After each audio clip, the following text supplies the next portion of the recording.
সূত্র, এই সূত্রের সাথে যে সূত্র ম্যাচ খাবে এগুলো লাইট জ্বলবে। দেখুন a plus b whole square.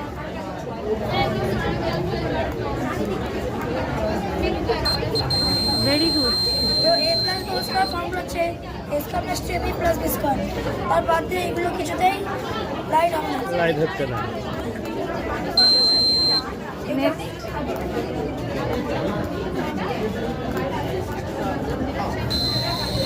a plus b whole square minus a minus b square 4ab। 4ab। তাই এটা গুণফল নির্ণয়টা কি করেছো? গুণফল নির্ণয়।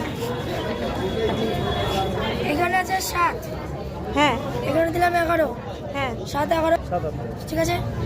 বাহ 5 9, হ্যাঁ 9 45। এটা কি সবগুলোই মিলবে? এদিক নাম্বার থেকে তো হ্যাঁ সবগুলোই মিলে যাবে।